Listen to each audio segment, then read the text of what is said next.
ನಮಸ್ಕಾರ ಸ್ನೇಹಿತರೆ, ಚಾನೆಲ್ಗೆ ಎಲ್ರಿಗೂ ಸ್ವಾಗತ. ಇವತ್ತಿನ ವಿಡಿಯೋ ಮೂಲಕ ನಾನು ನಿಮಗೆ ತುಂಬ ಸುಲಭವಾಗಿ ಮತ್ತು ಈಸಿಯಾಗಿ ಮಾಡ್ಕೊಳ್ಳುವಂತಹ ಬೆಳಗಿನ ತಿಂಡಿ ರೆಸಿಪಿನ ತೋರಿಸ್ಕೊಡ್ತಾ ಇದ್ದೀನಿ. ತುಂಬ ಸಾಫ್ಟ್ ಆ್ಯಂಡ್ ಸ್ಪಾಂಜಿಯಾಗಿ ಬರುವಂತಹ ದೋಸೆ ರೆಸಿಪಿ ಇದು. ಬನ್ನಿ ಹೇಗೆ ಮಾಡೋದು ಅಂತ ನೋಡ್ಕೊಳ್ಳೋಣ. ಮೊದಲಿಗೆ ನಾನು ಒಂದು ಬೌಲ್ಗೆ ಗಟ್ಟಿ ಅವಲಕ್ಕಿಯನ್ನು ತೊಗೊಂಡಿದ್ದೀನಿ. ಇದನ್ನು ಚೆನ್ನಾಗಿ ಒಂದು 3ರಿಂದ 4 ಸಲ ವಾಶ್ ಮಾಡ್ಕೊಳ್ತಾ ಇದ್ದೀನಿ.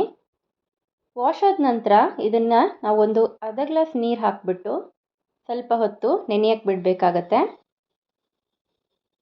ಇದು ಸಾಫ್ಟ್ ಆದ ನಂತರ ನಾನು ಇದಕ್ಕೆ 1 ಕಪ್ ಆಗುವಷ್ಟು ರವೆಯನ್ನು ತೊಗೊಂಡಿದ್ದೀನಿ. ನಾನಿಲ್ಲಿ ಉಪ್ಪಿಟ್ಟು ರವೆಯನ್ನು ತೊಗೊಂಡಿದ್ದೀನಿ. ಮತ್ತು 1/4 ಕಪ್ ಆಗುವಷ್ಟು ಮೊಸರನ್ನು ಕೂಡ ಸೇರಿಸ್ಕೊಳ್ತಾ ಇದ್ದೀನಿ. ಇದಕ್ಕೆ ಸ್ವಲ್ಪ ಒಂದು 1/4 ಕಪ್ ಆಗುವಷ್ಟು ನೀರು ಮತ್ತು ಒಂದು ಅರ್ಧ ಟೀ ಸ್ಪೂನ್ ಆಗುವಷ್ಟು ಉಪ್ಪನ್ನು ಕೂಡ ಆ್ಯಡ್ ಮಾಡ್ತಾ ಇದ್ದೀನಿ.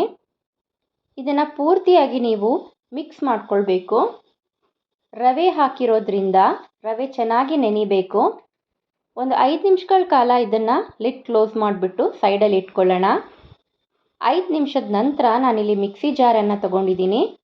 ಇದಕ್ಕೆ ನಾನು ಏನು ಇವಾಗ ಮಾಡಿಟ್ಕೊಂಡಿದ್ದೀನಲ್ಲ ಅದನ್ನು ಪೂರ್ತಿಯಾಗಿ ಸೇರಿಸ್ಕೊಳ್ತಾ ಇದ್ದೀನಿ.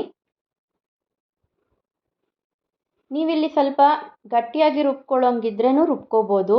ಇಲ್ಲ ಅಂದರೆ ಸ್ವಲ್ಪ ಒಂದು 1/4 ಗ್ಲಾಸ್ ಆಗೋಷ್ಟು ನೀರನ್ನು ಆ್ಯಡ್ ಮಾಡಿಕೊಂಡು ನೋಡಿಕೊಂಡು ನೀರನ್ನು ಆ್ಯಡ್ ಮಾಡಬೇಕಾಗತ್ತೆ. ಈ ಕನ್ಸಿಸ್ಟೆನ್ಸಿನಲ್ಲಿ ಹಿಟ್ಟು ರೆಡಿ ಆಗಬೇಕು. ತುಂಬಾ ನೀರು ಹಾಕ್ಬಿಟ್ರೆ ನಿಮಗೆ ದೋಸೆ ಚೆನ್ನಾಗಿ ಬರಲ್ಲ. ಉದ್ದಿನ ದೋಸೆ ಹಿಟ್ಟು ಬರುತ್ತಲ್ವ, ಅದೇ ರೀತಿಯಾದಂತಹ ಕನ್ಸಿಸ್ಟೆನ್ಸಿನಲ್ಲಿ ನೀವು ರುಬ್ಕೋಬೇಕಾಗತ್ತೆ. ಹಾಗಾಗಿ ನೀರನ್ನು ನೀವು ನೋಡಿಕೊಂಡು ಹಾಕ್ಕೊಳ್ಳಿ. ಯಾಕಂದರೆ ನೀರು ಕಡಿಮೆ ಆಗಿದ್ದರೆ ಆಮೇಲೆ ಕೂಡ ನೀವು ಅದನ್ನು ನೀರನ್ನ ಸೇರಿಸ್ಕೊಂಡು ಸ್ವಲ್ಪ ತೆಳು ಮಾಡ್ಕೋಬೋದು.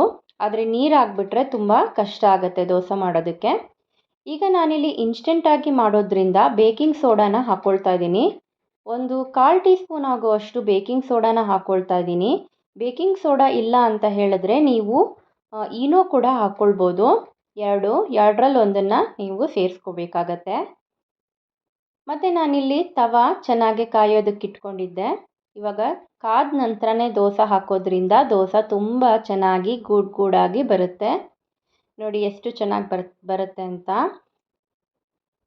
ನೋಡಿ ಇಷ್ಟೇ ದೋಸೆ ಹಿಟ್ಟನ್ನು ನಾವು ಸೆಟ್ ದೋಸೆ ಥರ ಈಗ ಹೇಗೆ ಮಾಡ್ಕೋತೀವಿ ಅದೇ ರೀತಿಯಾಗಿ ನೀವು ಹಾಕ್ಕೊಂಡ್ರೆ ಸಾಕು. ನೋಡಿ ತುಂಬ ಚೆನ್ನಾಗಿ ಇನ್ಸ್ಟೆಂಟಾಗಿ ಸಾಫ್ಟ್ ಆ್ಯಂಡ್ ಸ್ಪಾಂಜಿಯಾಗಿ ನಿಮಗೆ ದೋಸೆ ಇನ್ಸ್ಟೆಂಟಾಗಿ ರೆಡಿ ಆಗಿಬಿಡುತ್ತೆ.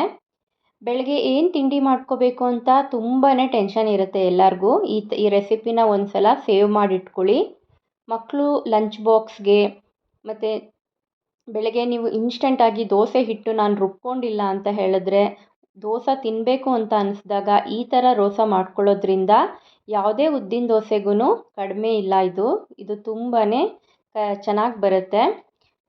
ನೋಡಿ ಈ ರೀತಿಯಾದಂತಹ ದೋಸೆ ರೆಡಿಯಾಗಿದೆ. ಎಷ್ಟು ಚೆನ್ನಾಗಿ ಬಂದಿದೆ ನೋಡಿ.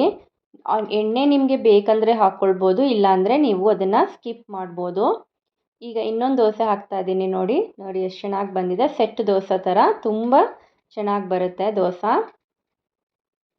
ಸಾಫ್ಟ್ ಆ್ಯಂಡ್ ಸ್ಪಾಂಜಿಯಾಗಿ ಕೂಡ ಇರುತ್ತೆ. ಇದೇ ರೀತಿಯಾದಂತಹ ದೋಸೆ ರೆಸಿಪಿ ಮತ್ತು ಈಸಿಯಾದಂತಹ ಬ್ರೇಕ್ಫಾಸ್ಟ್ ರೆಸಿಪಿನ ನೋಡ್ಕೋಬೇಕಂತ ಹೇಳಿದ್ರೆ ನನ್ನ ಚಾನಲಲ್ಲಿ ಸಬ್ಸ್ಕ್ರೈಬ್ ಮಾಡ್ಕೊಳ್ಳಿ ಮತ್ತು ಬೆಲ್ ಬಟನನ್ನು ಒತ್ತೋದನ್ನು ಮರಿಬೇಡಿ. ಮೊದಲಿಗೆ ನನ್ನ ರೆಸಿಪಿ ನಿಮಗೆ ತೋರಿಸುತ್ತೆ. ನೋಡಿ ಈ ರೀತಿಯಾದಂತಹ ಸ್ಪೆಷಲ್ ದೋಸೆ, ಈಸಿ ದೋಸೆನ ನೀವು ಸೇವ್ ಮಾಡಿಟ್ಕೊಳ್ಳಿ. Thank you for watching my video.